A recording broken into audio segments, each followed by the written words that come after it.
This is a message to the people of Scotland.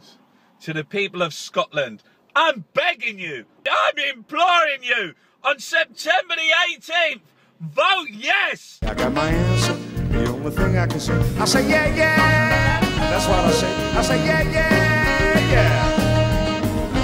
Play a melody and turn the lights down. Well, I can tell you one thing, if there's a no vote on September the 18th, Cameron is toast the next day. Absolute toast the next day. The next person on the agenda can't make it, but she has sent a statement. It's Leanne Wood from Plaid Cymru. So I'm going to read out her statement. Being independent is a normal state for any nation. Scotland's referendum provides an opportunity for people there to build a fairer society based on equality. A yes vote can inspire people in Wales and in other parts of these islands to do more for ourselves and to do our politics differently. Scotland shows us there is an alternative. By building this new alternative future, the people of Scotland are confronting the forces of neoliberalism that work against the majority of the people in the UK whilst favouring the elite. Plaid Cymru wishes the people of Scotland warmest wishes and solidarity in their exciting journey to a better future. I thought I'd start with David Cameron, be a good place to start. And what's he saying? Help people, please vote no, my job is on the line. He wants you to vote no. And he says that centuries of history hang in the balance. A question mark hangs over the future of our United Kingdom. My argument today, he says, is that while only 4 million people can vote in this referendum, there are 63 million of us who could wake up on September the 19th in a different country. Scotland has they have never voted for a Tory government, yet it's suffering like the rest of us, suffering at the hands of an elite ruling class of Eton royals. A different country with a different future ahead of it. Well, I can't wait for that. So, this whole project of the Tories would be derailed, he says. So, derailers of the world unite. Let's push the Tory Express off the rails if we can. The UK, he says, was a world power, and our imperial project as a junior power with America would suffer a humiliating setback. Well, there's another good reason to vote yes. Scotland can show England and Wales the way. It's a chance. You'll never, ever, ever, ever, ever, ever get it again. Even if it wasn't Cameron there, supposing it was Miliband that was there, I think we'd still have the same view, or would have still have the same view. Because this, to me, is what it's all about. Central to this is ending the anti-democratic Act of Union. And therefore we should give all our support to Scotland to go on this journey. When the Act of Union's gone, Scotland will have secured its right to decide its structure, its kind of democracy. And if democracy advances in Scotland, I do believe that will inspire the rest of us in England to think we need to have some radical change here as well. So I think there'll be the same connection as there has been in the past. Scotland will inspire us to make change in the rest of the country. And that's why we, in England, in London, should be supporting Scotland and supporting them voting yes in this referendum. How was the union brought about? By perjury and fraud, by men who sold their land for gold as Judas sold his God. So I don't intend to be any more moderate than that today. It's very interesting, I think, when you see how the campaign's being fought on both sides, that the mainstream narrative in the media and amongst the mainstream politicians, including, in fact, the Scottish Nationalist Party, is to portray this vote as a question of Scottish nationalism. And I don't think that's what it is. If you look at Cameron's speech, for example, as Steve had alluded to, Cameron says in the last resort, it's your patriotic duty to vote no. And I'm minded again that patriotism is the last resort of a scoundrel. And since there's no doubt but that Cameron is a scoundrel, he's calling on patriotism probably comes very naturally to him. Aristocrats, oligarchs and sheikhs and their multi-billionaire landowners own most of Scotland. Take back your land. Enforce land reform. The land belongs to the people, not these carpetbaggers. And it was Thomas Paine who said that nobody actually had a right to set the boundaries for the next generation.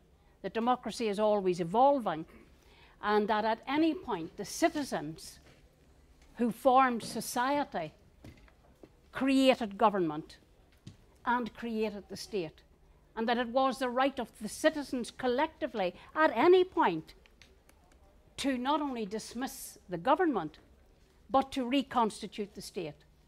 You have a democracy by the grace of God and the willingness of Her Majesty the Queen. That's why you have a democracy. And if Her Majesty the Queen, or her son or grandson, or whoever else God chooses to run the country, decides that you're not entitled to a democracy, it's over. Unless you want to fight. Unless there's a Cromwell amongst you who's prepared to take on who's prepared to take on the monarchy. You have a democracy by the grace of God and the will of the Queen. Even some of the weakest democracies in Africa manage a written constitution. As I say, it's not all it's cracked up to be. A nation is not a structure. A nation is a collective of people. Scottish nation, an Irish nation, any kind of nation, is a collective of people. It's a cultural representation. But a state is simply an administrative function which ought to have a constitution, and the people living within that jurisdiction should be the people who decide the rules. And that's all Scotland are trying to do. And why wouldn't they? The Scottish conversation is about untangling the undemocratic colonial knot and building for ourselves on these islands a fair society, a democratic society of equals. And in that conversation, if what we want to do is eradicate poverty, is eradicate racism, is eradicate the narrow nationalism represented by UKIP and the Orange Order and the DUP, not only do we have to build a shared democracy, we have to eradicate poverty. And if we want to eradicate poverty, the democratic discussion is not simply political and social, it is economic. Unless the means of production of wealth is in the democratic hands of the people, the distribution of wealth will never be. Thank you. So, can I have a volunteer who'd like to come down and read Ken Loach's statement? If Scotland leaves the UK, we in England will face a Tory majority. But if an independent Scotland is a success it can be, for us, the threat of a good example and show that a progressive government can improve lives now and make the future sustainable. A Scottish government that reproduces a pale version of Westminster politics will be a wasted opportunity. A Scottish government that puts the long-term interests of the people first could move the centre of the political debate to the left and do us all a favour. Ken Loach, 31st of July 2014. Independence offers Scotland a rare opportunity to escape a broken Westminster political system. And of course, they should grab that chance with both hands. But it also offers all of us across the UK a chance to demand real constitutional change here too. And we cannot allow that opportunity to pass us by. The referendum has unleashed a level of political debate unknown in these isles for a very long time. The pubs and cafes are abuzz, and anyone who takes anyone's vote for granted has misunderstood what's happening in Scotland. A yes vote would bring the opportunity in the rest of the UK to ask similar questions and unleash a serious conversation about what kind. Yes. What kind? Well, it would be a new kid on the block, yeah, of a country we want, and how it should be constituted. Let's hope this meeting is the start of that discussion. Adam Ramsey, Open Democracy. Whoa. The Green Party of England Wales supports an independent Scotland. Our leader, Natalie Bennett, has been campaigning in support of independence with the Scottish Green Party. Best wishes for the meeting. Apologies I can't be with you because I have my party conference. It's in Birmingham.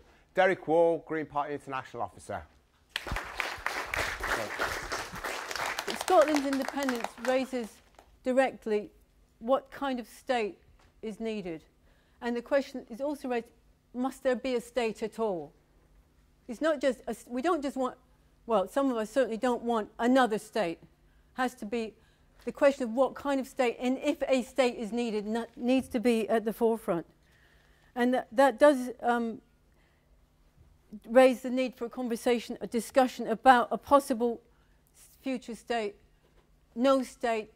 What is this democratic deficit all about, and what is actually meant by real democracy? And my closing line, Julie, is that the agreement that people has initiated a discussion and a plan, an idea for an Assembly for Democracy to be held sometime in the spring of next year to commemorate the Magna Carta and that whole history and bring the question of a new constitutional settlement, a constitution for this country, for different parts of these isles, to the fore. Thank you.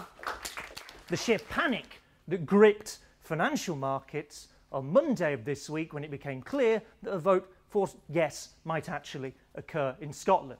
This was presented here as a panic over instability. What they don't tell you, and what they should tell you, and what they will admit to if you poke them, is of course that this isn't instability for Scotland. Scotland as an independent country will be perfectly fine economically. There is absolutely no reason to suppose anything other than this will be the case. This is Alex Salmond's fairly conventional view of what will happen after independence, and basically it's correct. The fear of instability is the fear of what happens to the rest of the UK, because we have a jerry-built state on top of a jerry-built economy that has depended, thanks to cut a long story short, Thatcher destroying manufacturing industry, the disappearance of British exports over time, that has run since 1983 a trade deficit that has meant every year we import more than we export, that has only been sustained at the cost of massive borrowing from the rest of the world. The UK now has the largest, second largest external debt, second only to America, of 406% of its GDP because of that huge imbalance with the rest of the world, and supported, of course, by Scottish oil. And that is the instability that threatens with independence. Because without the Scottish oil, you can't run that whacking trade deficit. They took all the oil. They impoverished Scotland. They said, no, you don't deserve it. They told lies about you. They said that you was a mendicant nation, that Scotland was a nation of beggars. John McTernan, can you even imagine in your nut? They're thinking how they can come at that. The Macron report would have made everyone in Scotland richer than the people of Switzerland, a bigger currency than Norway, more money than Kuwait. Can you imagine? And they stole that. They stole that. Red Pepper welcome. I'm just going to read out the statement. Red Pepper welcomes this solidarity meeting. The independence referendum has stimulated a movement in Scotland that is quite beyond anything containable by or even comprehensible through the terms of Westminster politics. The radicalism of the Yes campaign challenges the unwritten and undemocratic constitution that has for decades been the foundation of the reactionary rule of the British state, including its military alliances with the US. Republicanism is not some antiquated idea that's gone forever. It has always been present in England. 25% of the people polled still refuse to acknowledge the monarchy as a solution to our constitutional arrangements. But I also want to bring solidarity to you from an English poet by the name of Percy Bysshe Shelley, who to me is the greatest radical poet ever to write in English. So I'm going to read a few lines from The Mask of Anarchy. And this is to all our friends and comrades in Scotland. Rise like lions after slumber, in unvanquishable number. Shake your chains to earth like dew, which in sleep had fallen on you. Ye are many, they are few. I think you should also remember that the Yes movement itself is not a nationalist movement. It is not on a nationalist basis. It's on a progressive, social democratic, anti-war, anti-austerity basis. It's what galvanised and caught the imagination of millions of people in Scotland, and I think it's why we're going to win. We have managed to mobilise working class, Labour voting and non-voting Scottish workers to imagine a different kind of future. And that's what you're supporting when you say yes, because you're supporting a change in your country as well as ours. And I'm quite convinced it will cause complete calamity amongst the ruling parties in Britain. It will certainly lead to the end of Cameron. It will lead to Miliband having problems with his majority, if he gets one, next year, because half of his MPs from Scotland are going to be, well, all of them are going to be losing their seats and being abolished. Another really important thing is, obviously by the referendum, I won't go into too much, but we'll be abolishing the House of Lords in Scotland. And that's the first start to beginning to abolish it here. We will not be having anything less than full workers' rights, full welfare, full public social protection, no privatisation, no austerity and public ownership. And I know that there's a majority in Scotland for those things. If we get that, what do you think is going to happen here? You're going to demand the same, and quite rightly. So I hope that that will inspire us to do the same. It's crucial. English socialists and Welsh socialists and Irish socialists support yes in the coming weeks. International solidarity across the world is a very important thing, and for us we are also campaigning and agreeing very much with what Bernadette said, that the Scottish question is not just a matter for the left in Scotland or indeed the left in Britain, but for the left internationally. Why the international left should support a yes vote for Scottish independence. Victory to the Yes campaign, solidarity from England. Thank you. The yes vote in Scotland will inspire struggle, inspire the idea that we can change things, that we don't have to accept the status quo. So we should fight for our unity, not theirs, and a yes vote on the 18th. I'm with Lenin on this one. Lenin was a champion of self-determination for the former parts of the Tsarist Empire, places like Ukraine. I think if he was around today, he would be for self-determination for Scotland too. So I say vote yes and disrupt the British capitalist state in a serious way on September the 18th. Scotland is a part of the global struggle, and Scotland is part of the revolution within this island, which has not come out of the colonial centre. Again, giving a parallel to the occupied six-county model. London and England remains the loyalist colonial centre of this island and of the international system, which is the British state. And Marx had formally put his hopes on the English working class to break capitalism. He said the English Revolution will free the Irish. But then he reformed and revisited and made a self-criticism, because what he was seeing on the planet, which has remained the case since his time, that the actual force against this colonial matrix of power does not come in from the loyalist centre, i.e. in England, but came from the Irish Revolution. And he said the Irish Revolution will free the English working class, when hitherto he said the English Revolution will free the Irish working class. This is about taking it back, and they're saying this belongs